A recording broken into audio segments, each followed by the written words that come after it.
Ladies and gentlemen, announcing the arrival of our esteemed moderator, panelists accompanied by UTHM Vice Chancellor.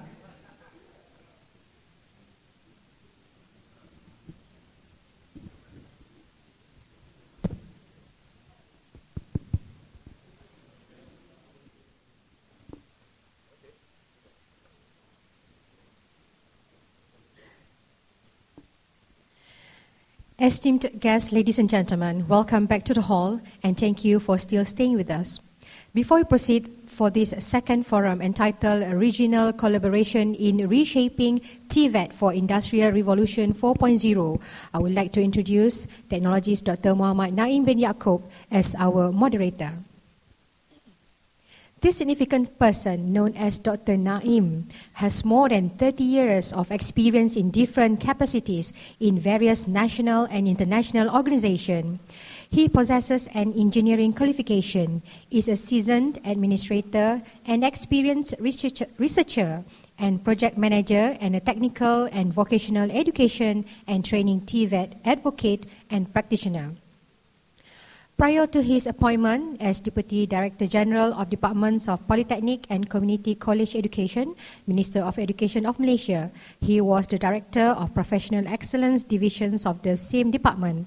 Dr. Naim served as the 10th Director General of the Intergovernmental Organization Colombo Plan Staff College, CPSC, as well as President of the Asia Pacific Accreditation and Certification Commissions, APAC, from July 4th, 2011 to July 3rd, 2015. He is the first Malaysian to hold that position. He was commended by the CPSC Governing Board for turning CPSC into a very efficient organization through the conduct of the most number of programs with the least cost while maintaining a high degree of participant satisfaction and performance. Dr. Naim has shared his expertise and knowledge in numerous international, regional and national fora.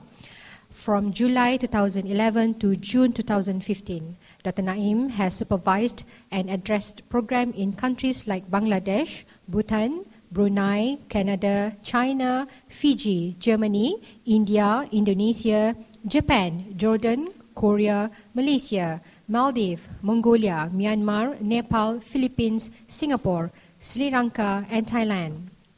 He had written numerous papers for journal, proceeding and publication on wide-ranging topics on accreditation and certifications of TVET institution, industrial training, web-based learning, monitoring and evaluation, sustainable development and green economy, research study on polytechnics, computer-assisted instruction in technical education, and numerous concerns on technical education.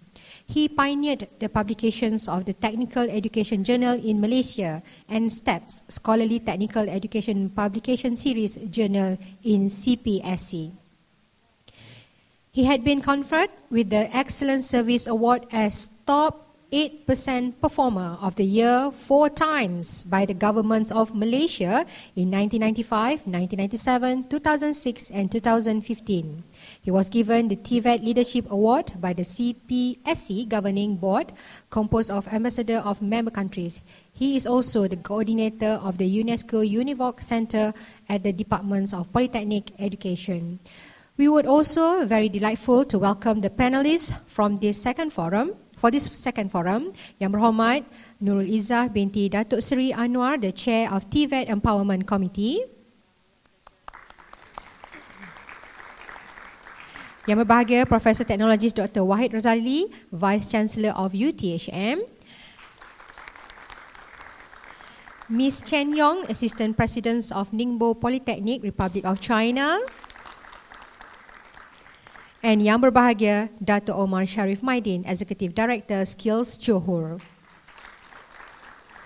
Without further ado, I shall hand over the session to you, Dr. Naim. Over to you, Dr. Naim. Thank you. Thank you, Ms. MC, for that kind words of introduction for me and also the rest of the panelists. So, welcome again to this Asia TVET Experts Forum 2018. After the warming up in the morning of the Forum 1, now we are into the Forum 2. And we have a distinguished panelist with us today who will be deliberating about enhancing regional cooperation in the Tibet in the era of Industry 4.0. So as mentioned, the panelists said, let me just give a brief introduction of the panelists, although everybody knows Honorable Nurul Izzah Anwar, but let me just refresh so that everybody use this kind of as benchmark also, for us to follow.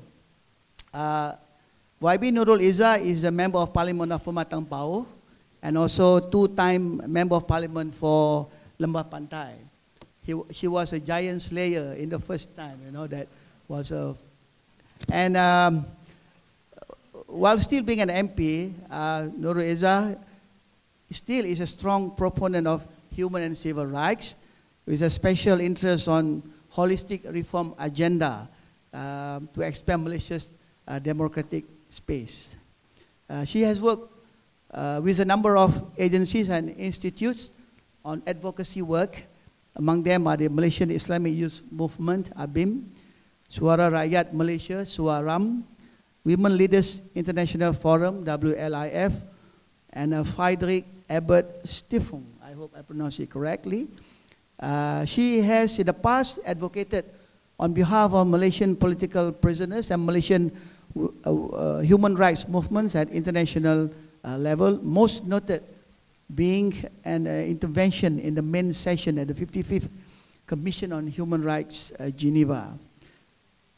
And YB Nurul Izzah earned her master's degree from the School of Advanced International Studies, Johns Hopkins University, studying international relations with specialization in Southeast Asia studies.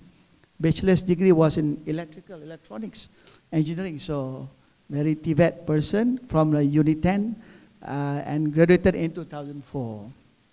So there's much more to say about YB, but in the interest of time, we have to, I hope I have done justice. To her left is, of course, Professor Technologist Dr. Wahid bin Razali, the Vice Chancellor of UTHM. I just want to emphasize the title Technologist. YB, this is quite relatively a new term compared to the Insignio used by the Board of Engineers Malaysia. The TS is conferred by the Malaysian Board of Technology. So we in Tibet must use and must respect this, and we try to make it well known, All right. He obtained his Bachelor of Science in Civil Engineering from University of Wales in Swansea, obtained a PhD in Engineering Education from University of Manchester, the UK, in the year 2000, and also participated actively in professional bodies like Board of Engineers, Malaysian Board of Technologies, and so on. So a real true blue TVET guy who rose from the rank and file from being a lecturer in the Polytechnic Ungkuama to become the Vice Chancellor of a university in Malaysia. So he has, so he asked me to stop at that, so I better do. And Ms. Chen Yong, I hope I pronounced it correctly, Associate Research Fellow, have a Master's of Innovation and Entrepreneurship from the University of Queensland in Australia, currently Assistant President of Ningbo Polytechnic, also Vice President of Zhejiang Education Association for International Exchange, and Secretary General of the Belt and Road Alliance for Industry and Education Collaboration. Last but not least is Dr. Omar Sharif bin Maidin. Dr. Lai from UTHM gave me 3 pages of CV, so I was trying to say what I should say. Yeah, I don't know. Yes. Well, just Dr. Omar is an experienced and passionate advocate of quality education and lifelong learning, as well as a progressive visionary with extensive knowledge and involvement in education, technical and vocational training, ICT industry, corporate services, strategic planning, risk management. He has a executive master's degree in business administration. And very active role in UTHM, University Technical Melaka, as a chairman of the UTHM Holdings, also as a board member of the UTHM. So there we have a very interesting collection of TVET expert for us today. So as I mentioned, we will be talking about regional collaboration in reshaping TVET for Industry 4.0. So let me just, before asking Wabi Nurul as the first panelist to share her thoughts, the background of this regional cooperation. At the global level, of course, we have the UNESCO, and we have under that UNESCO UNIVOC, who has many networks in the whole world. For example, in Malaysia, there are 2 UNESCO UNIVOC networks. One is in the Polytechnic and Community College department, and one is UTHM. Other countries have 1 or 2. So this is a network of TVET providers that meets regularly to discuss problems, issues they face, and come up with a solution that can fit countries according to their contextual situation, localized situation.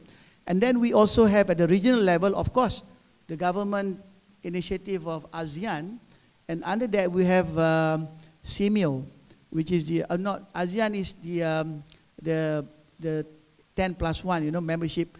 And also we have CIMIO Southeast Asia, Ministers of Education Organization. And under CIMIO we have many centers. One in Brunei, where that Dr. Pareno is from, which is CIMIO Voctec. And the CIMIO Secretariat is in Bangkok, doing many programs. And the recent programs that they have is what they call CTVET, Southeast Asia TVET. And they also initiated Poly CTVET. So these are initiatives to bring together faculty or teaching staff and students for exchange, They try to have like 1 semester from one country to go to another country and exchange, where when we are the receiving country, we bear all the accommodations and costs. And when we send our students there, they will reciprocate. So that's the way it works now. But let me inform you that at the higher education level, this kind of regional collaboration or cooperation has gone very much established. For example, the ASEAN University Network, where they have selective countries, 4 or 5 of the best universities from each country. We started with Indonesia, Malaysia, Thailand, and then other countries joined in. So now we have the AUN, and we also have a program called ASEAN International Mobility of Students that allows exchange of students in a more formal basis for credit transfer. It was so impactful such that Malaysia has shifted its calendar of intake of students into September to match with the one that in other Southeast Asia country and around the world. But in TVET, as I mentioned, we are only starting with the initiative by CIMIO. And then, of course, the Colombo Plant Staff College, Dr. Ramhari, is my successor in Colombo Plant Staff College. But that is more on the Asia Pacific. And we have about 5 countries in CPSC that are from ASEAN. That is on the global level. But that is focusing on training of trainers. And then other initiatives by UTHM like this, ETF, and we heard about RICO TVET, we heard about TVET Asia, and GIZ of Germany is also active pursuing regional cooperation in Southeast Asian and Asia region. So with that backdrop, let's try to move this thing further. YB Noro, we had this ASEAN Economic Community, where it has been formalized in December 2015 to allow for freer movement of goods, services, investment and capital across the ASEAN countries. And we have the what they call mutual recognition agreement. Mutual recognition agreement in recognizing qualifications in 7 or 8 disciplines. However, these again are happening at the professional level, degree level, but not so much on the TVET level. Ironically, the movement are happening at the TVET level. We see people from other countries like Thailand, Myanmar, Vietnam, Bangladesh, Indonesia coming to work in construction sector, manufacturing sector, plantation, kind of TVET areas, these are the ones that are coming. I don't know the exact number. Some say 6 million. Today, Mr. Ramhari mentioned 1 million from Nepali in Malaysia in the security services sector. So, declared or formalized at the degree level, but the one coming we are receiving at the TVET level. So, how can we kind of try to, I would say, correct this imbalance and making it like whatever we bring in are on needs basis. And there have to be a framework by, there will be qualifications needed for people to come so that people working in the TVET sector, they are kind of, I would say, competent, equipped, and contribute to the local economy. At the same time, Malaysia also can send our citizens to overseas. So, just any thought, YB, on this matter? Thank you. Assalamualaikum. Very good afternoon, everyone. Dr. Naim, our moderator, who's kindly explained our CVs quite eloquently for everyone's knowledge. That's very kind of you, Dato' Omar. I think it's quite an important linkage with Skills Johor and whatever you have done in the past to assist the TVET industry. Sen Yong, yeah, I think I hope I pronounced it right. And of course, Prof. Technologist Dr. Wahid. Yes.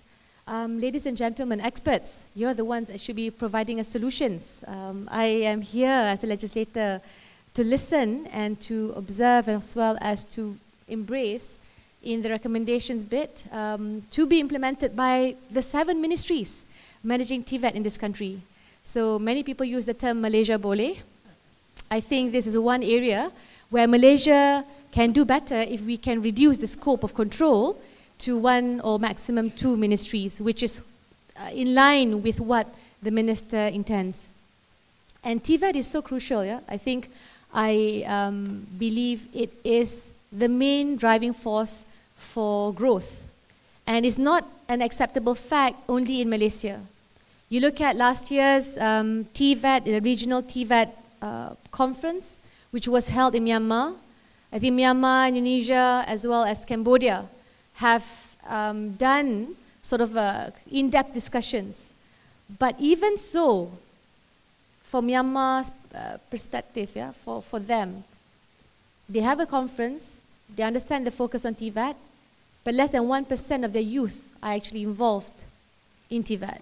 So you talk about the different areas, different elements that can help coalesce the strength of all the economies in this region.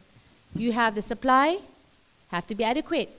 Yeah, whether it's from Nepal, I mean, you know, in terms of security, nobody can compare to the resilience. And then, of course, you talk about demand. Are the industries really getting proper access? Are the industries really knowing where to go? I managed to speak to Pearson last month in the UK, and I asked them, why did you sign up an MOU with Thailand so easily?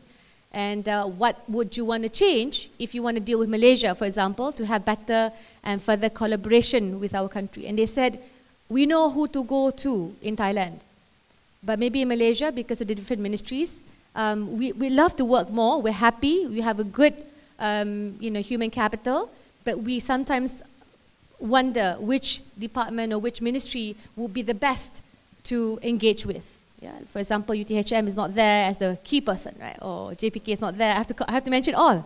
If I mention one, I'm going to be in trouble. But I think so that the demand factors in, and of course the linkages at the ASEAN level. Yeah, at the ASEAN level, what is the best mechanism? And of course, you know, I'm still also trying to learn this. I came from an academic background, so certainly, you know, I really want to help, but of course there's so much more for us as legislators to understand. But the linkages is something that should come to mind immediately. For example, you know, what do you do with regards to dealing with Bangladesh? What do you do with regards to dealing with Myanmar, the different countries? And how do we make sure the last bit, and I would term this under security, is the database. I mean, Malaysia is considered one of the more porous nations, and it is a problem for us.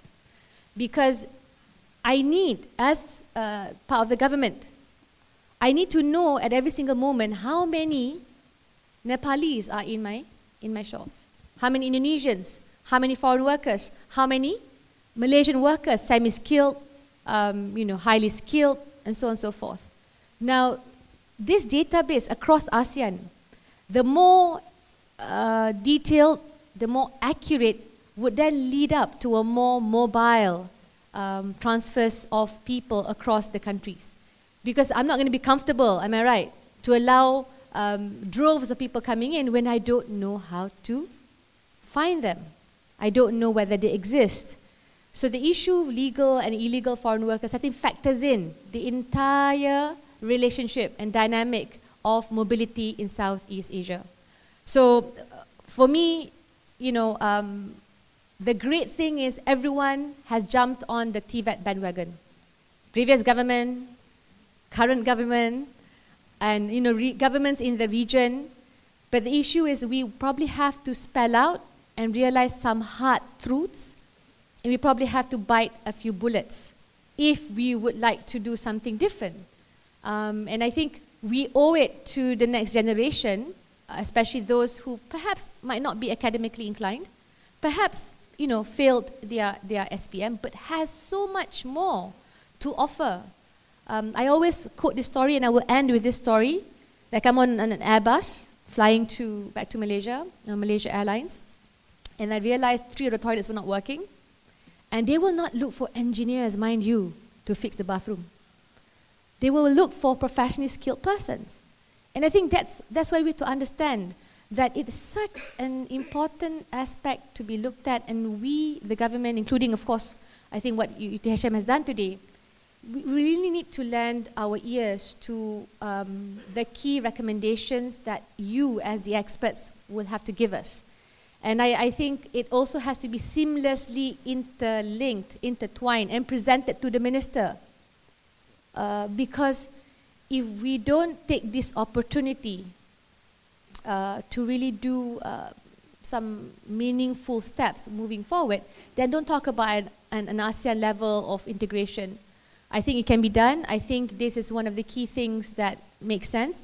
But you will find a lot of, refusal if you don't address the key aspects, as I mentioned earlier, especially with regards to security. We must understand every country want to be comfortable. They want to be comfortable of their borders. They want to be comfortable of the usability as well as the time allocated for every worker that's within the purview of their control. And certainly all these issues have to be looked at, and I hope that from this conference, this experts forum, we will be able to showcase and to add on to the existing initiatives out there. Thank you. Thank you, YB. In fact, you've answered more than my question, because there is a question on what are your expectations. So you've already mentioned to us your expectation for us. The government must manage expectations. Okay, correct. But the message was clear, is that we have to swallow the bitter pills. We have to face the hard truths and do not hide things under the carpet. And we are looking for truths and how to move forward. This chance may not come again. So while the opportunity is before us, we should really, speak from our heart and say that what is wrong, what is right, and what needs to change. So thank you, Wabi, for that. Now it's the turn of Professor Technologist Dr. Wahid to give his views about, at the backdrop of what I and Wabi Nurul mentioned, sometimes while we are trying to put our house in order, our region in order, we are facing with that thing called Industry 4.0. It's coming, and we are seeing drones, we are seeing virtual reality, artificial intelligence, digital simulation. So we cannot say that, wait, this thing is coming already. It's like already yesterday. Yeah, so at the backdrop of having issues, but we have to latch on that, the need to catch up with what's coming, because no country is insulated from this Industry 4.0. Your thoughts, Professor Wahid, please. Yeah, thank you, Dr. Naim and YB Nurul, and also panel members.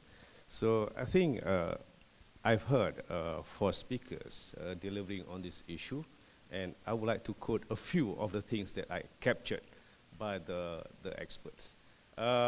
Steve, Dr. Steve Mackey, global TVET player, mentioned that, you see, that a country like America will also be badly affected by the Industry 4.0. Equally true, a country like us or a country like Myanmar, if they don't follow through. So what would be the solution to that? And therefore, a country like us, like Malaysia, I think we have no option. We have got to be agile enough to move in and to prepare ourselves for the challenges. I know that it's not easy. I know that when we talk about IR 4.0, as YB Nurul just stated, even he found difficulty in gathering data of how many Nepalese, how many Indonesian, and even how many Malaysian are having such thing, you know, what type of, you know, skills and so on. So there you are. But these are the challenges. But I'm afraid that as academic and practitioner of TVET, that we have no choice again.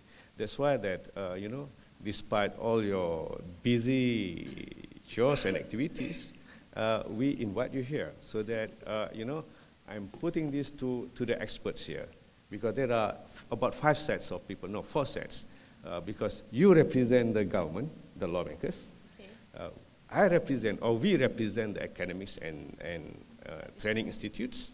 Yeah. And there are people like Steve from the industries, and a few others from, yeah, I met a few just now, and also from the community. So these are the interactivity between this, and these people will need to talk with one another. But one thing I'm sure that I can talk well with, you know, fellow academics. I can talk well with, you know, fellow training institution. I can talk well with the ministers. But sometimes I'm having difficulty in talking well with the industries. Not because that I cannot communicate with them, or I cannot speak English, or he cannot speak English, but it is because of the desire, the philosophy of these industries, or the business entity, and also us, the training, and also the educational side of it. So these are, I would term it as if that there is a glass ceiling up or somewhere between me and the industries. Because therefore, the government has got, and the job of the government is to regulate, to make laws, yeah, to have, to enable as enablers, and also to have the least capable. So that's very important in terms of TVET. So therefore, if there is a need for a law to be enacted, if there is anything that, you know, regulation need to be put up to ensure that industries would support us. Because at the end of the day, everybody gains. Industry provides jobs. The government regulates. Institution of education and training, they do learning and teaching and training and accreditation. And the community, they support and they provide people. And by doing that, I think that, you know, that we will move on. In summary, that we have no choice, but we have got just to follow through. But we have got to collect whatever that we have, even the small, you know, things that we have. Therefore, I would like to, you know, ask my friends here from all the parties, please, you know, bring all your ideas so that you will have not only Malaysia at this point, but perhaps your own country. Thank you very much. So thank you. Dr. Wahid also is putting the ball on our courts. But it's okay. In the afternoon, we will be having roundtable discussion. 5 roundtable discussions. We will elicit suggestion and input from all the TVET experts here. So this is the forum one. I remember Dr. Wahid mentioned about, you know, things that how we can make changes in our country. I remember when I was in the Philippines, the Philippines were in awe looking at the FELDA's resettlement program. in the early years, the FELDA was very successful in elevating the poverty-stricken rural folks and resettle them to somewhere in a palm oil plantation, and palm oil become one of the major export of Malaysia. At the same time, the poor people have been elevated to above poverty level. They can have generations, they have their own house, they have their own land, their own plantation. But when say that, then they say, oh, in the Philippines, we can never ever do that. Because of the way of the land title and the title deeds, they can never agree on people surrendering the land and giving to the government to develop. So again, back to the TVET, when we see good program, let's say in Germany or in America, elsewhere, it has to be contextualized. Otherwise, you imagine if we would just change, even, you know the story about people's failing heart? And they try to put a baboon's heart in a human. And the guy may only live for 3 months. Because you change one organ of a human, it may not match. So this we have to make a holistic and systemic change. That's the message. So we now come to our distinguished delegate from China to now share her thoughts on this regional collaboration for Industry 4.0. Please. Thank you. Okay, thank you. Thank you very much for giving me this chance to come here to join the 2018 Asia TVET Experts Forum. Thank you very much, Vice Chancellor, and thank you. And as a host mentioned that I'm from China, and so firstly I would share how big the TVET is in China. And so at the moment in China, we got the tertiary level TVET institutions and also some secondary level TVET institutions. For the tertiary level, at the moment, there are around 1,400 institutions. In average, for each institutions, there's about 10,000 students. I mean full-time students. And for the part-time students for each institution, the number, take my polytechnic as an example, the number would be double of full-time. So it means for the full-time students in tertiary level TVET institution, the number would be 12 million. And so for the secondary tertiary level, tertiary institution, there are about 120,000 schools. So in average, for each school, there's about 6,000 students. So it means 72 million students. So that's a really, really big number for our TVET. So we are facing lots of challenges. And also, actually, as we all know that, the economic development in China has been very, very fast in recent years. So in my opinion, it's of course related to the TVET development. We need a lot of skilled people. And also from our government, from the central government and to the provincial government, all put lots of emphasis on TVET. And even for the central government to regulate lots of policies to encourage TVET institutions to collaborate with the industries to design lots of new curriculum under the, we say IR 4.0. So I think 12 years ago, the Ministry of Education in China developed a program. We quote it as a demonstrative program in China. Because just I mentioned, for the tertiary level institutions, TVET institutions, there are around 1,400. However, the history of the tertiary level TVET institution in China is not so long.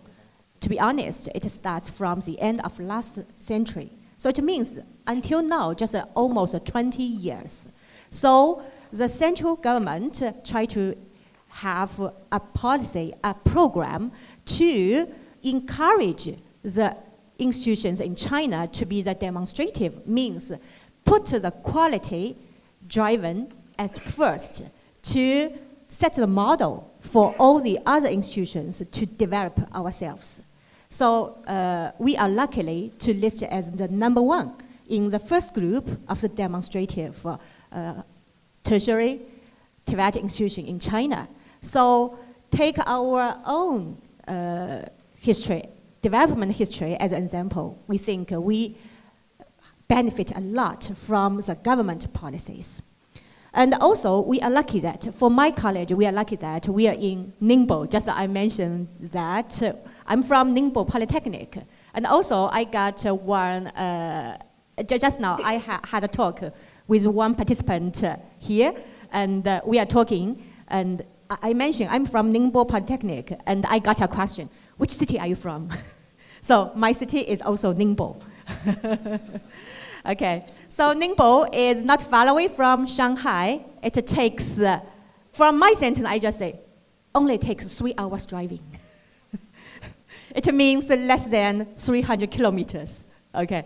But in this location, I must say that Shanghai, Ningbo, and Hangzhou, in this area, the economic development is also the speedy, very, very speedy.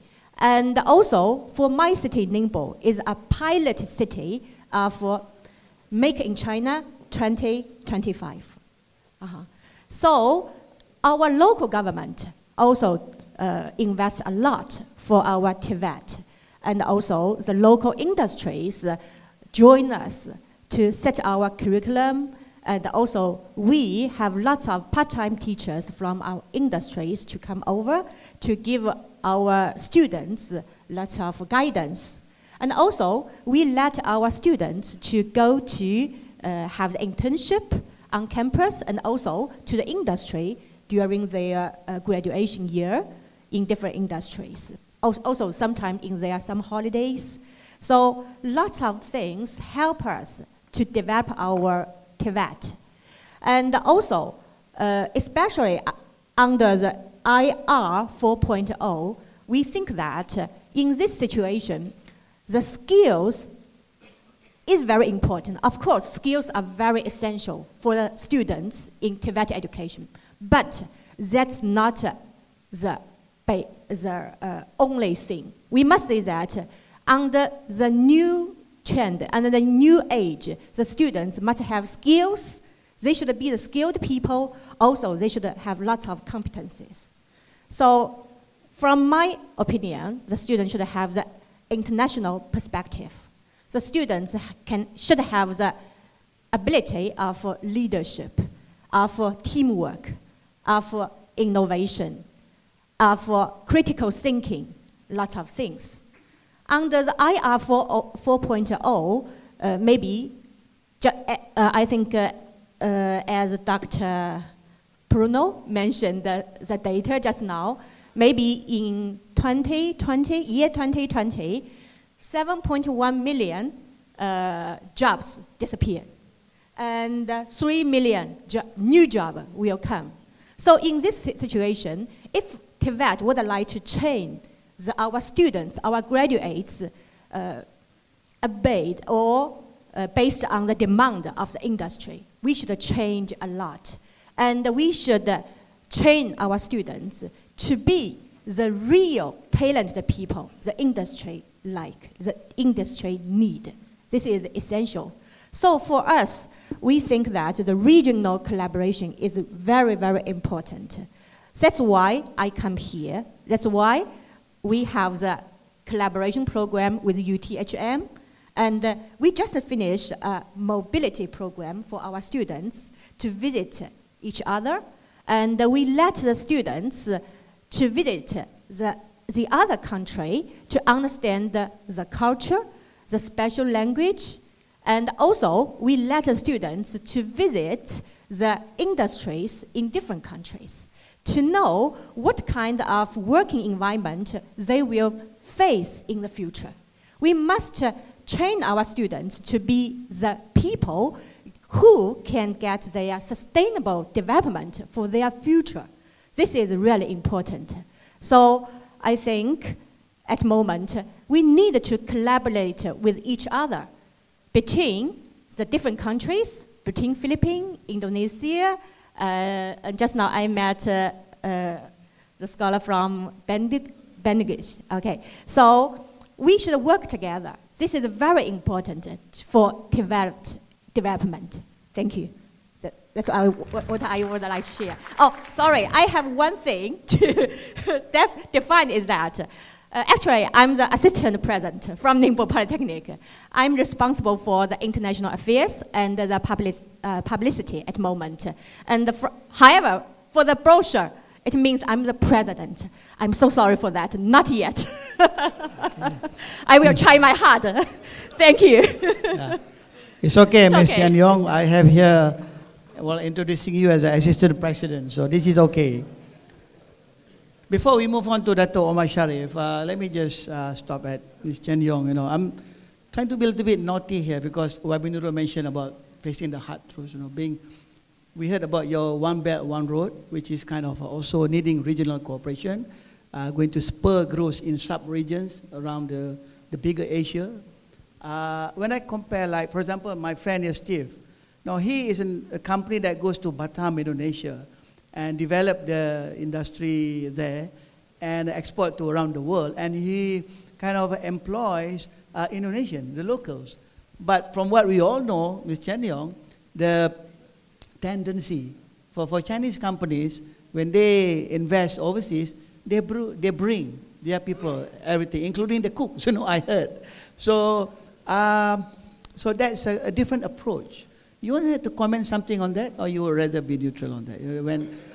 Because we heard of when China built ports, for example, when they build railways around the world, they bring a horde of people from China, so. You have any comments on that so that we understand? Okay, thank you.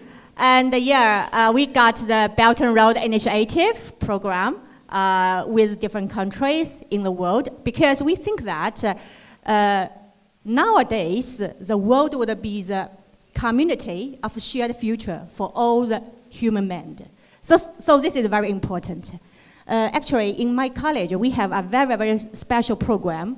It is sponsored by the Ministry of Education in China, and we are having some training programs for the officers and the teachers in TVET from different countries, different developing countries, I must say. Until now, we host over 2,000 seminar members from 115 developing countries. So maybe in my memory, almost 50 countries are from African, and some are from Asia and Latin America, and we share lots of ideas on TVET with each other. And at that time, take an example, some African countries' friends asked me a question. They mentioned that, we know that the TVET development in China is very, very fast. But that's because you have very strong industry. So for the TVET, you should have close relationship with industry. You should cooperate together. And you should train the talented students together, and then the student get to the employment. But the question from these African countries' friend mentioned that, but we don't have industry. We don't have industry, so how can we train our students to be the skilled people? We even don't have the workshop. We just have the classroom, have series. And also, the students don't have the practical chances, and after their graduation, they can't get a job. So this is a very, very, very hard problem for some country to solve. So also, at the moment, the Chinese companies have lots of overseas programs in different countries. For example, for our railway, just not mention that. And Also, at the moment, I would like to invite all the participants here to come to China to try to experience the high-speed train. At the moment, in different cities, I think, almost different cities, you can experience it. Okay. And so we would like to share it with different countries. Okay. Okay, and also set up the different, how to say, opportunities. Okay. Thank you. Thank you for that explanation. Now we shall give time to Dr. Omar Sharif, coming from a kind of a state TVET development entity, to share his experience about. So this is a bit awkward because you are talking about a particular state, and now we're talking about regional cooperation and 4.0. But maybe you can somehow blend the two. Please, the floor is yours. Thank you, Doctor. First of all, YB, there's two things that I picked up from what you said. First, biting the bullet, and number two, biting the bullet. And number two is data. We at Skill Johor, I always mention this. We are a 4-letter word company, which is data. When we were started, just to clarify, we are 80% owned by entrepreneurs and 20% owned by state through Yayasan Pelajaran Johor. So no funding from government. It's fully funded by private initiative. It was basically in response to Tan Sri Muhyiddin Yassin. He was the first one he was Menteri Pelajaran, to introduce college vocational, to bring down pathways from after SPM to after PT3 ataupun SRP dulu.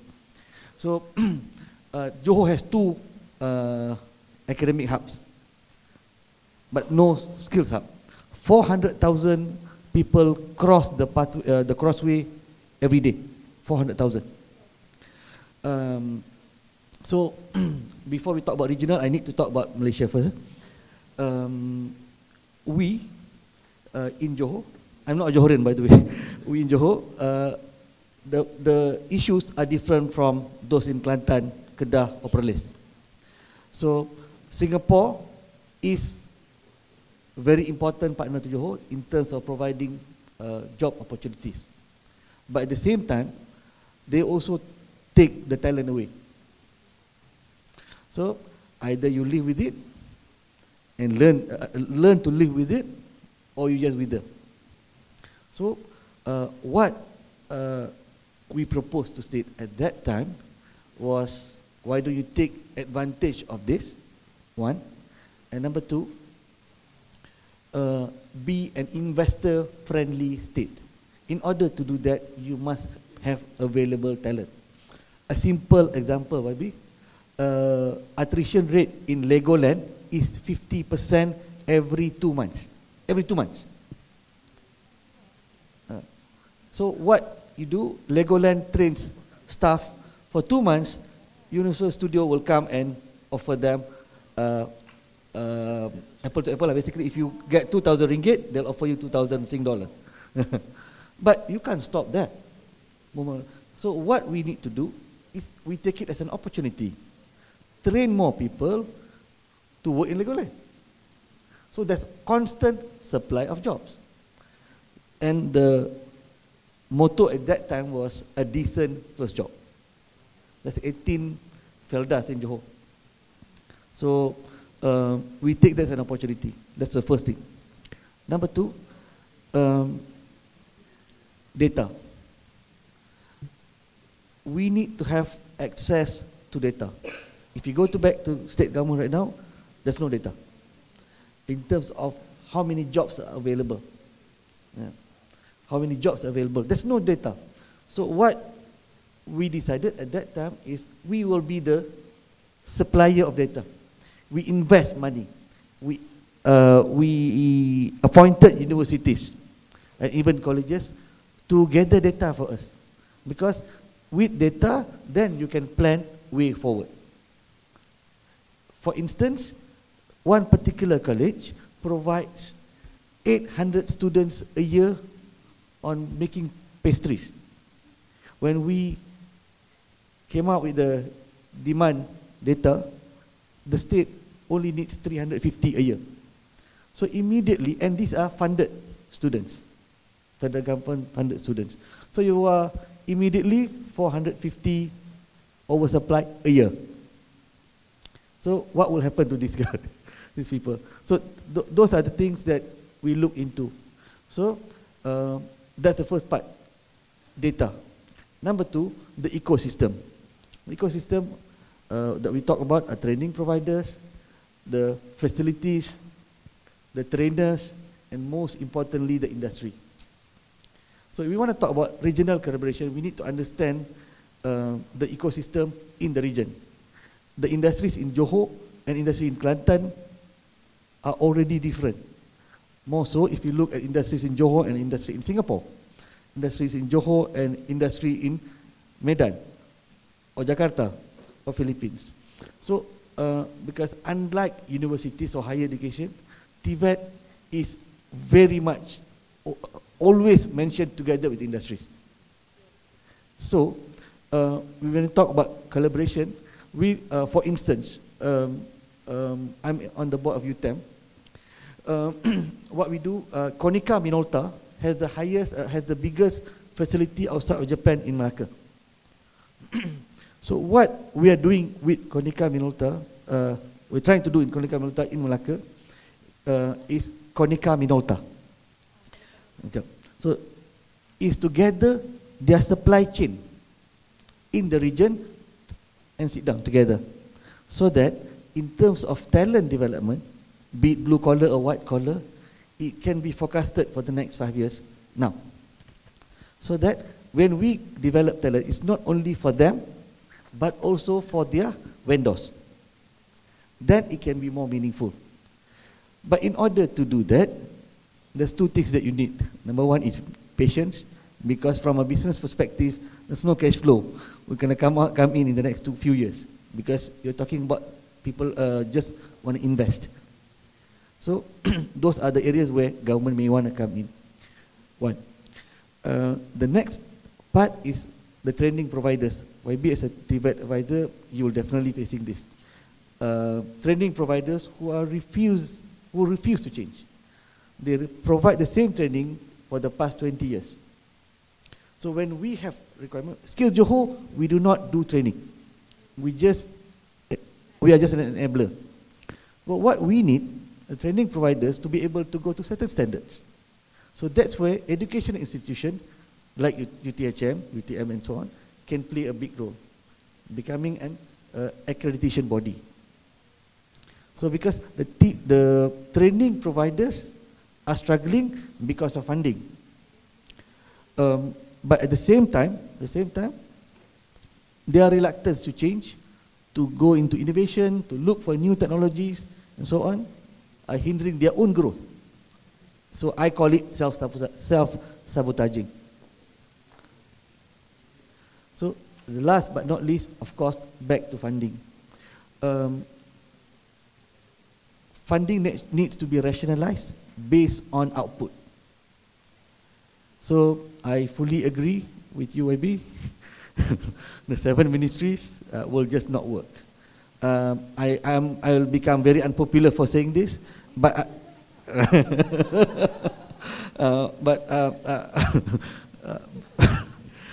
but I always say this, and I get bashed for all the time. But it doesn't matter, because we have to say the right thing.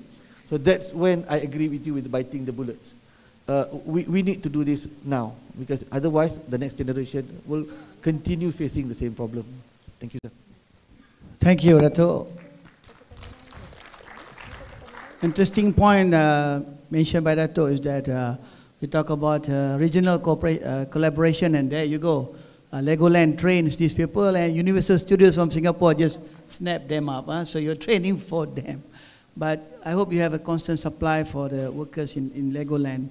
But that's the beauty of working in Singapore, paid in Singapore dollar, and spending in Malaysia for a less price. So that's one challenge Johor has to face with a very prosperous neighbor. So they say, prosper thy neighbor, prosper thy neighbor. But at the same time, yeah, but also kera di hutan disusukan, anak di kandang mati kelaparan. So we don't want to do that also. Right. Are we getting closer to answering the question of the forum? Maybe not yet, because it seems that each country in ASEAN or the region has their own domestic issues that they need to kind of address and solve, that we are not at the stage to talk about collaboration. Like, for example, we know Thailand, Bangkok, is known as the East Detroit, or Detroit of the East, but they focus mainly on assembling car parts.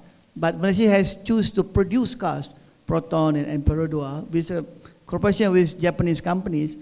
But if Proton is in the red and the companies in Bangkok is making profit, so that's how we may be able to collaborate. Even like agriculture, who's doing better now, and also other things like on a regional basis to focus on what a country does best, to kind of compensate and collaborate rather than compete for the good of ASEAN. By the way, extra ASEAN trade, meaning ASEAN countries trade with outside ASEAN countries more than 75% of the volume. So we are trading with America, with Europe, with Japan and Korea, rather than with ourselves, because if Indonesia is producing palm oil and we are producing palm oil, we're not going to buy from each other. We're going to export to China, to Europe. Until now, they want to ban this palm oil. Okay, now the processing, the process. Yeah, what we mentioned about being environmental friendly, so that it's not detrimental to the environment in the process. That's one. You want to add something? Dr. Naim mentioned a very important point, because we are the second biggest palm oil producer. So one of the key things why, with regards to the problems, why we kept facing difficulty and challenges from the EU, the main reason is the processing technique. So we have to upgrade, because we have to make sure there's no contaminants in the output or the products after going through the particular processes. So again, refinery investments. But because I'm a firm believer that palm oil is far more superior in many other oils in the world today, but we just have to make sure we get it right. So inshallah, from today, we can do something. Start to say that. So we have our fair share of thoughts. Let's hear from the floor now. Then we will give opportunities. Let's see. There's one hand here from Mr. Hamid of Bangladesh. Any other people want to, so that you are ready to ask? There's one from, here, two so far, and three. So this first three will go first. Mr. Hamid, please.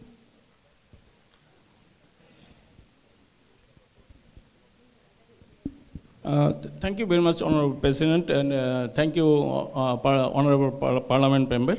I am very much grateful to Dr. Mahmoud, the Honorable Excellency Prime Minister of this country, and the Education Ministry who organized this forum. Thing is that I have to ask one question to our Honorable Parliament Member. We have three dimensions in the government. Three dimensions, In Bangladesh context and other Asian countries context, the low productivity and low skill is very much with all these three dimensions. In the parliament level, it is instrumental. The Parliament of Malaysia is going to organize the act and other mandates for the skill development. Number two is to our Honorable President, Mr. Dr. Naim Yaqub, about the collaboration activity.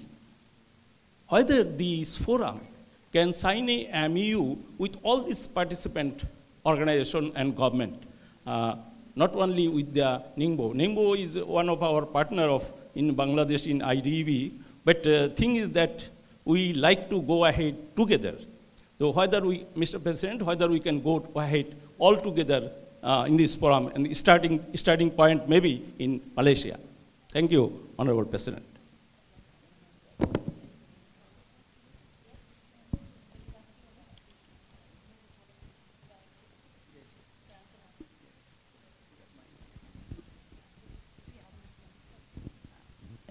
Thank you, the honourable gentleman from Bangladesh. Yeah, Mr. Hamid, thank you very much for the question. I think what you're asking is really about Malaysian Parliament and what we are doing in this regard.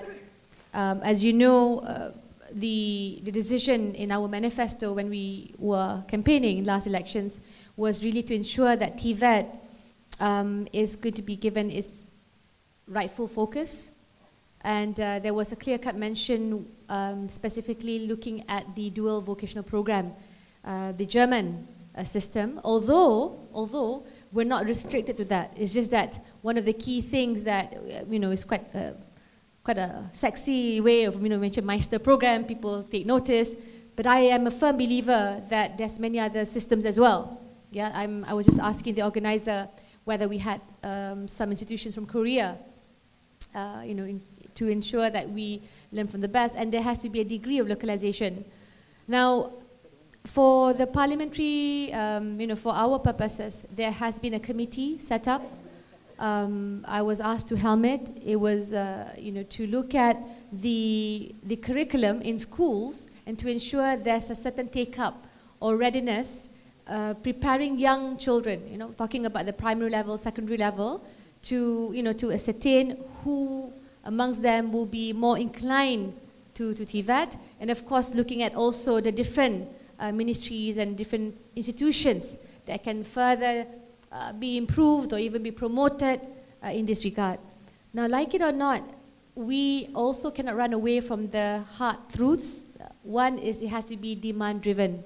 So just now, Celia mentioned just that if you don't have industries that will sort of embrace the universal studios of TVET, shall we say, then you're going to have graduates from different TVET institutions who are either underemployed or worse, not employed at all.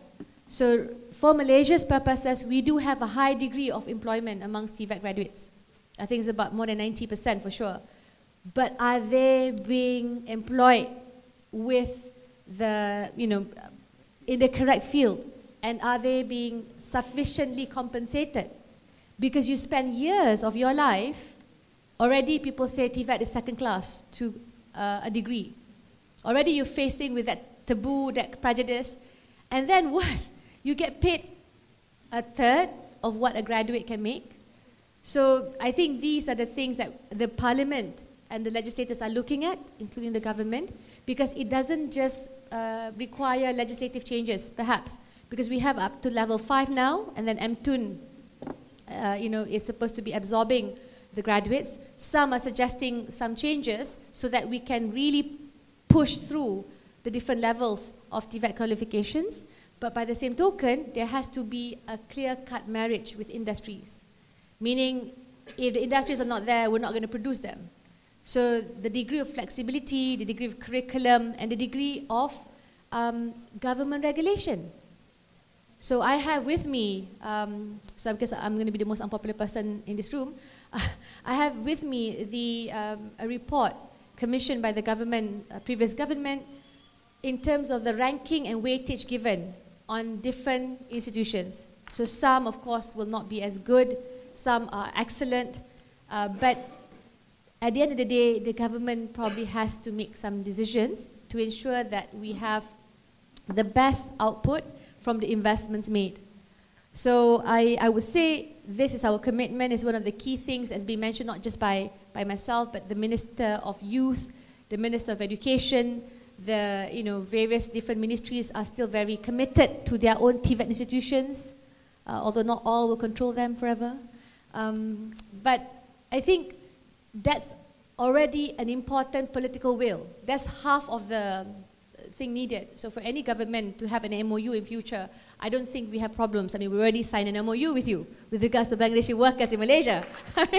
We have a lot of Bangladeshi workers here. And of course, then you talk about the treatment of workers, the matching in different industries, the eventual exit policy, where need be. So all these things will go back to the 4-letter word, which Dato' Umar mentioned, which is data. So I think you need all these different conditions to be met, and the government is well aware of this. And we cannot do it without, of course, taking into account your suggestions, your input, as well as collaborative efforts. Because I think if we think we know best, we're going to fail, like many before us. We need to have a more open-minded flexibility, including being a little more humble in our approach. If we don't have data, clearly it's time to invest in that field. So hopefully, looking forward to collaborating. Yeah, thank you. Yes. Thank you, YB. I think she answered most of the questions, right, Mr. Hamid? All right. Presidential? That MOU? The MOU thing, oh, okay. But I just want to add what about, okay, we already have frameworks of collaboration. As I mentioned about the ASEAN, the 10+1 countries.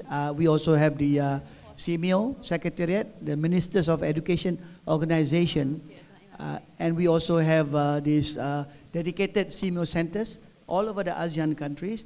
So I think the regulatory or the official framework, formal framework, so there is about implementation. Also there are independent moves like UTHM today, doing this Asia TVET Expert Forum, and there are many such forums. These will all kind of come together and synergize into something that people feel very comprehensive about. Okay, we have a gentleman somewhere here, second, wants to, yes. Assalamualaikum, YB and the panel of the forum today. Okay, my name is Rosli. I'm from RISDA, Rubber Industrial Development Authority. Okay, I have 3 questions actually. Okay, first, I think that TVET is not only for the, nowadays in Malaysia, we host that TVET is for the tertiary education level, isn't it? Now, I think that it must be changed to it must be start from the basic or from the primary education level. So, for me, I think that TVET must be start from primary education level. So, in that case, I would like to ask you, actually what the government nowadays has done to do that. Okay, number 2,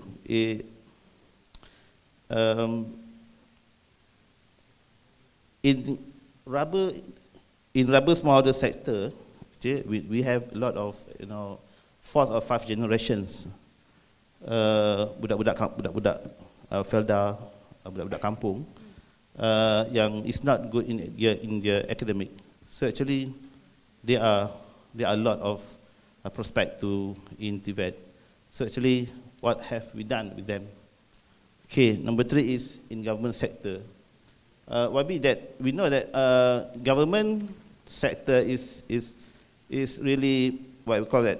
Sometimes we say that it's far away from TVET government sector. Clerks, officer, we always put away them from TVET.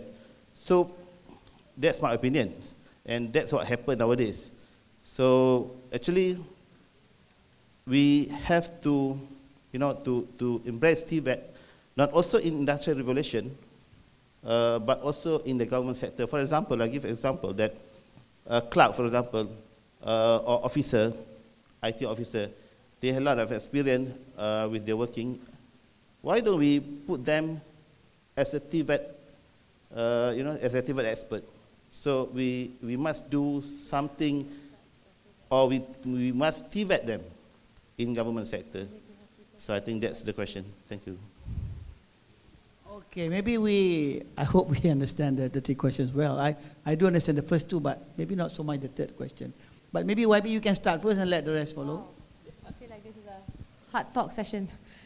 I'm supposed to listen to experts, not answer everything, but I think it's very, very good that you mentioned the start of TVET exposure from the primary and secondary level. There has been a lot of requests for Sekolah Vocational, which we used to have in the past. I cannot decide on this, of course. I include it as part of the feedback that I'm getting. But there have also been successful collaborations. If you talk about different automotive industries, different institutions that are not only JPK approved, meaning they are approved by the, the agencies, the government, they have robust curriculum, they have also ready workshops, yeah, and 70% of their curriculum is about on-the-job training, and they basically can easily engage in different schools, providing extra classes, so that from a young age, from 14 or even 13, you can identify those who are already inclined. So this has to be a more systematic manner, because the way our schools, our educational departments and ministries is sort of designed, they're very averse to outside encroachment. I mean, which is understandable, but my suggestion is some of the key ways to do it is to ensure government agency approved institutions already have that room to participate and sort of expose the students to what TVET can offer. And a lot of them get more excited because, it's about learning about cars sometimes, about different way things work and how they can actually monetize that hobby. Now, you also asked that clerks can be TVET experts. Now, we identified one key problem. When you want to have TVET teachers or teachers training in TVET institutions, always get those with work experience. We cannot allow those who might have learned TVET, maybe have barely passed some of the degree and they couldn't get a job, so then they end up becoming teachers. So that's the first, I think, problem that you face, because a lot of the teachers did not have real life experience, their work experience.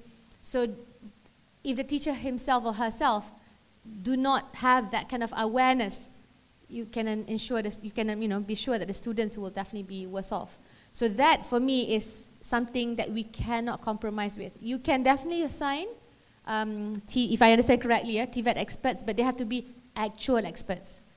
Then you can see a nice kind of a virtuous cycle involving the students. I was fortunate enough to visit Polytechnic Mersing in Johor. They are busy producing cybersecurity experts. Some might term them hackers. I said, no, they're not hackers. They are cybersecurity experts. And they all have jobs ready in Singapore waiting for them. So they have harvested the latest virus. They know what to do. It was so impressive. They get like a high-paying job. They did not hack my handphone because I told them, you are kind cybersecurity experts. You are full of integrity. So they made sure they didn't do that. Yeah. But the issue is, it's very important to have key preconditions. Whether you're dealing with the rural areas, I mean the government is of course moving to do this, but first and foremost, you have to get the prerequisites right. The right set of teachers, the right set of institutions, the right set of curriculum, the right set of exposure. So we cannot, short circuit the process. Just because I need teachers, I get as many teachers who might not pass their past exams and have time on their hands. I think that would be a disservice to the young people who are depending on us. So inshallah, that would be one of the key things to look at, and we would love to work with RISDA because, again, I think we're trying to go back to the different agricultural produce. We're not just going to rely on manufacturing or even services per se. I think that would be a mistake for a country like Malaysia. I think even in Penang, the focus is to really find ways to reinvigorate the farmers, have a higher paddy yield for paddy. I mean, so these are the things that we are looking at as well. Yeah, thank you. Yes, please add on to our hard talk session.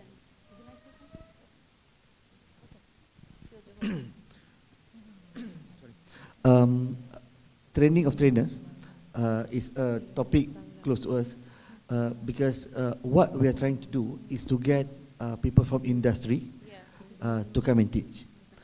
So that two things that's going to happen. Number one is to get those from the institution to go and expose themselves in the industry, or the other way around, people from industry to have that learning, teaching pedagogy, so that they must also know how to teach, because they know how to do, but they may not know how to teach.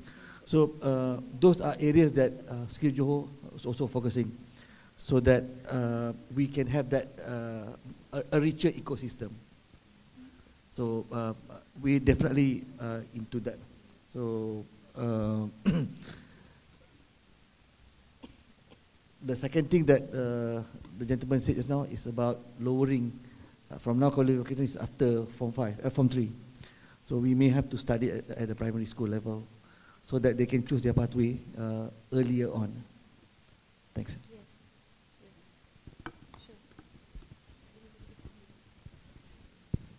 Okay, the organizers have signaled there are very much less time left. For the third question, I'm sorry, we have just to, unless the, but they are not giving up time. You know, there was a question just now about how early should TVET be introduced. I don't know, because it's about, are they ready to make choices at the primary school level, for example, with that kind of experience and maturity? So that's another contention that we should think about. But I remember Mr. Ms. Chen Yong, a documentary about how they train gymnasts for Olympic gold in China. It was a quite controversial documentary. In the gymnasium, it's written there, go.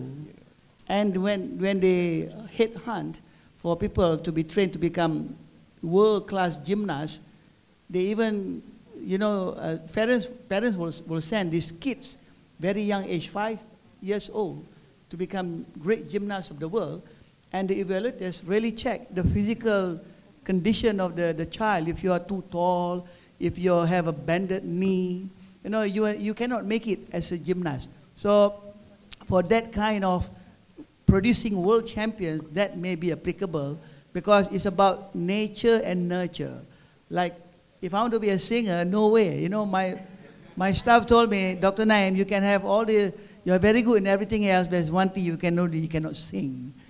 So I don't have that natural ability to sing, no matter how much training I get, even from Siti Nurhaliza. So, yeah. So that's controversial about how young TVET should be taught to students and how early should a student choose a career right very early before they have been exposed. Okay, so that's all the time that we have. I believe we had a very fruitful and insightful opinions about TVET on issues about TVET, Industry 4.0, and in the regional collaboration. Maybe we did not really go deep into regional collaboration, but we have, as I said, a lot of the issues are being suppressed due to the domestic situation that we need to settle in all individual countries. So again, thank you very much to all the 4 panelists. Thank you. Thank you. Okay. And so with that, I hand over the floor to the organizers. Thank you very much. Thank you to our moderator, Technologist Dr. Muhammad Naim Yaakob, and a big round of applause for our esteemed panelists for the insightful and penetrative deliberations of the regional collaboration in reshaping TVET for Industry Revolution 4.0. So ladies and gentlemen, may we now call upon Yang Berbahagia Professor Dr. Noraini Kaprawi, the chairman of ATEF 2018, accompanied by Yang Berbahagia Professor Dr. Ishak Baber, co-chairman of ATEF 2018, to present the token of our appreciation to the honorable moderator and the panelists.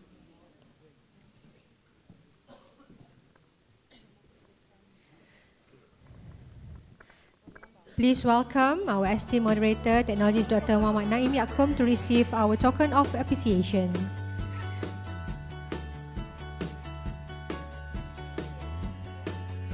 Please welcome Dr. Naim Yaakob to receive our token of appreciation.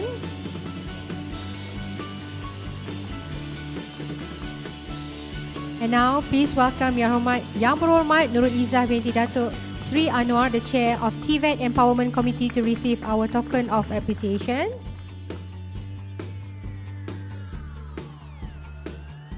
Please welcome now Yang Berbahagia Professor Technologist Dr. Wahid Razali, Vice Chancellor of UTHM.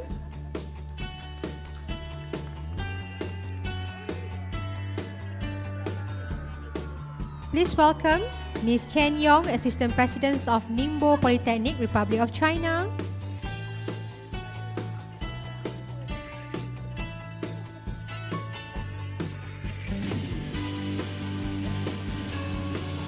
And last but not least, please welcome Yang Berbahagia Dr. Omar Sharif Maidin, Executive Director, Skills Johor, to receive our token of appreciation. And now I would like to welcome all the esteemed moderator and the panelists to have a photo session together.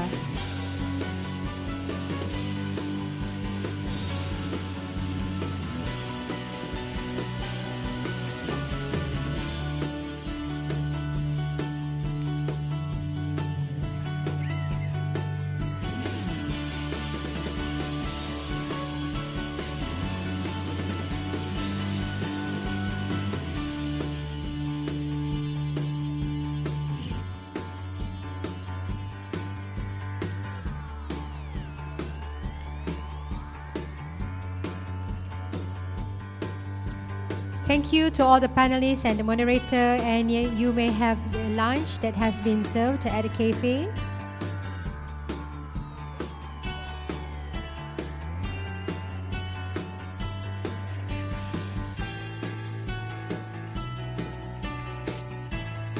So dear participants, again the QR code is available here on the screen for you to obtain the forum material by the panelists, and participants are also allowed to have their lunch coupon and to redeem their dinner coupon at the secretariat table.